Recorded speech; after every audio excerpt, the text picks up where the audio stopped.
यार आज से बॉर्डर गवास्कर टेस्ट सीरीज का आगाज हो गया, जो 5 टेस्ट मैचेस पर मुश्तमिल सीरीज है, जिसका पहला दिन का जो आगाज हुआ है जिसमें इंडिया वर्सेस ऑस्ट्रेलिया। इंडिया ने टॉस जीतकर बैटिंग का फैसला किया और कोई खातिर खा किसी ने भी अच्छी को बैटिंग ना कर पाया और 150 रन पर ऑल आउट हो गए, जिसमें केएल राहुल के नुमाया जो रन थे वो 26 रन थे, 37 रन ऋषभ पंत के थे और रेड्डी के जो वो 41 रन थे।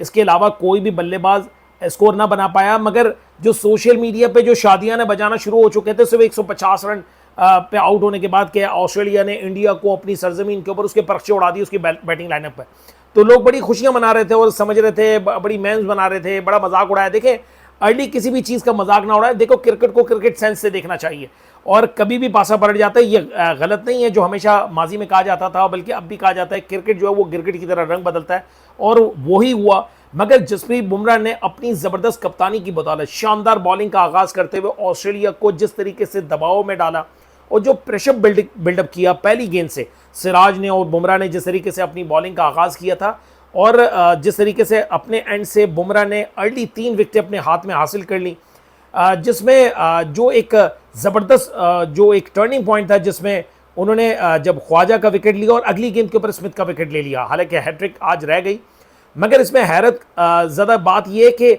लिबुशेन जैसा इतना बड़ा प्लेयर इस विकेट पे खड़ा रह के सिर्फ 52 रन पे मैच सिर्फ 2 रन ही बना पाया, तो उसका मतलब विकेट के ऊपर जैसे ये सरफेस किस तरीके की होगी, इससे आप अंदाज़ा लगा सकते हैं। मजीद जो अगले दूसरे और तीसरे दिन पे ये विकेट नया बॉल का जिस तरीके से इंडिया ने बड़ा ज़बरदस्त इस्तेमाल किया। हालांकि जब मैं ऑस्ट्रेलिया की बॉलिंग देख रहा था तो हेजलवुड की 4 विकेटें थी, स्टार्क की 2 विकेटें थी और इसके अलावा मिचेल मार्श की जो है वो 2 विकेटें थी। तो हम ये समझ रहे थे कि ऑस्ट्रेलिया ने बड़ा फाइट बैक किया और इंडिया को 150 पे ऑल आउट कर दिया, मगर इंडिया ने इसके तो बर्क्स नतीजा उन्होंने निकाला और ज़बरदस्त जसप्रीत बुमराह ने और जिस तरीके से राणा को उन्होंने लगाया, पर सिराज ने बड़ी ज़बरदस्त 2 विकेटें उसने हासिल की। राणा ने अपनी डेब्यू के ऊपर पहली विकेट उन्होंने हासिल कर ली। जसप्रीत बुमराह ने 17 रन के एवज उन्होंने 4 खिलाड़ियों को आउट किया और आखिर में 67 पे 7 खिलाड़ी आउट। आज के दिन का अख्तिताम हुआ, तो इसका मतलब ये 2 या 3 दिन के अंदर अंदर ये नतीजा खेज ये टेस्ट मैच नजर आ रहा है इंडिया के लिए बड़ा ज़बरदस्त है। हालांकि ये कहा जा रहा था कि इंडिया अपने होम ग्राउंड के ऊपर न्यूजीलैंड से 3-0 से ये सीरीज हार कर आया है, तो ये प्रेशर बहुत ज़्यादा होगा, मगर उसने बिल्कुल जवाब इतना शानदार दिया इंडिया ने कि बिल्कुल इसकी यानी इसलिए कि टेस्ट चैंपियनशिप का सवाल है। इंडिया को मालूम है कि हमारी सर्वाइवल की जंग है, इसलिए कि अगर हम इस सीरीज़ को अगर अपने नाम करना है, वो भी 4-1 से 5 टेस्ट मैचेस की सीरीज़ की, तो इसलिए मुश्किल हरीफ है, मगर उन्होंने मुश्किल नहीं लिया। उन्होंने बल्कि अटैकिंग क्रिकेट खेली, अटैकिंग अप्रोच के साथ इस टेस्ट मैच का आगाज़ किया और जिसमें मुझे बेहद खुशी हुई कि जिस तरीके की बॉलिंग नज़र आई। मैं तो समझता हूँ कि टेस्ट मैच की असल जो क्वालिटी होती है कि जो दबाव ऑस्ट्रेलिया जैसे कैंगरूज को जिस तरीके से दबाव में डाला है, ये कोई भी टीम दीगर कोई भी टीमें आई हैं उसने कभी भी ऑस्ट्रेलिया को ऑस्ट्रेलिया में जाके कभी दबाव में नहीं लिया है। मगर आज जिस तरीके से बॉलिंग नजर आई इंडिया की जानिब से, वो बड़ी शानदार परफॉर्मेंस की बदौलत जो है वो जसप्रीत बुमराह ने जिस तरीके से उन्होंने जो ओवर चेंज किया और उसके बाद अपने अपने अपने आप को कंटिन्यू रखा, यानी उन्होंने राणा के साथ भी अपने आप को कंटिन्यू रखा, सिराज के साथ भी अपने कंटिन्यू रखा। 5 ओवर के बाद उन्होंने रेस्ट लिया था, इसके बाद फिर दोबारा से उन्होंने दबाव बरकरार रखा और उसके अंदर वो कामयाब हुए। 7 खिलाड़ी ऐसे आउट नहीं हुए, लिबुशेन, इसके अलावा स्मिथ और इसके अलावा जो ट्रेविस हेड जिस तरीके से और मिचेल मार्श जिस तरीके से वो एक दबाव बना रहे थे या उन्होंने जो एक जहन बना के रखा हुआ था कि बड़ा स्कोर बनाने में हम कामयाब हो जाएंगे। मगर आज आप जिस तरीके से देख लें कि जिसका जो अख्तिताम हुआ है आज की इनिंग का, जो ऑस्ट्रेलिया के आखिर में जो पैट कमिंस आउट हो गए थे, एलिस कैरी जो है वो विकेट पे बस से थोड़ी सी मजामत कर रहे हैं, 19 रनों पे नॉट आउट है और बाकी इसके अलावा मिचेल स्टार्क खड़े हुए। तो पहला जो दिन जो है वो इंडिया के नाम रहा। मैं तो ये समझता हूँ जिस तरीके से उन्होंने भले 150 पे ऑल आउट हो गया था, मगर ऑस्ट्रेलिया जैसी टीम को 67 पे 7 खिलाड़ियों को उन्होंने अपने पवेलियन भेज दिया है। तो अब कल का जो दूसरा दिन होगा उसके जो पहले सेशन होगा वो बड़ा मुश्किल होगा ऑस्ट्रेलिया के लिए सर्वाइव करना। अगर ये 20 रन 30 रन भी अगर इजाफी तौर पर अगर बना भी लेते हैं तो उसका मतलब 100 रन पे ये विकेट नजर आ रही है ऑस्ट्रेलिया की इनिंग।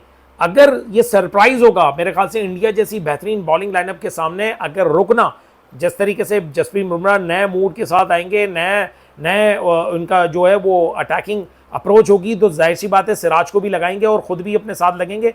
तो मुझे लग रहा है कि ये 5 विकेट से तो ज़्यादा लेके जा सकते हैं जसप्रीत बुमराह, जिस तरीके से उन्होंने एक स्ट्रैटेजी बनाई है।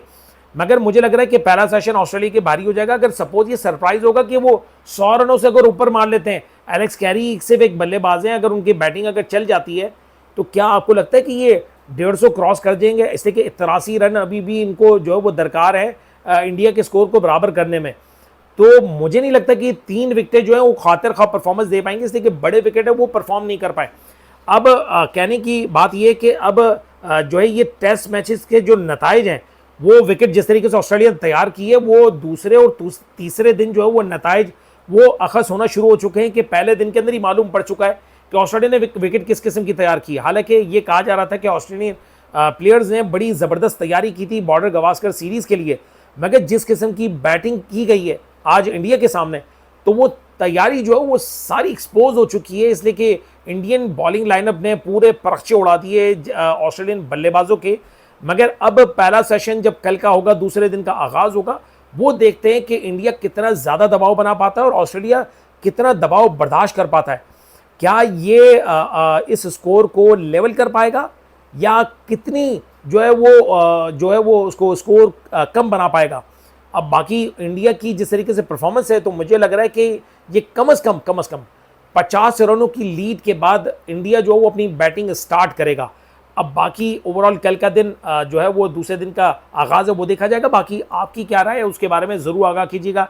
मुझे आज जसप्रीत बुमराह की गेंद देखकर जिस तरीके से उसे दबाव डाला, उसके लिए तो मैं सलूट पेश करता हूं। उसने जिस तरीके से टेस्ट मैचेस के अंदर जो सबसे ज़्यादा, अगर आप रन रेट के हिसाब से अगर बात की जाए, उनकी एवरेज के हिसाब से बात की जाए, तो 41 टेस्ट मैचेस के अंदर 177 विकेटें हासिल कर चुके हैं। और उसके अंदर उनके अगर एवरेज देखेंगे तो 20 रन का एवरेज, यानी ये पूरी दुनिया क्रिकेट में अब तक जो नुमाया बॉलर्स हैं उसमें ये दूसरे नंबर पर आते हैं। तो उसके लिए तो अप्रिशिएट बनता है।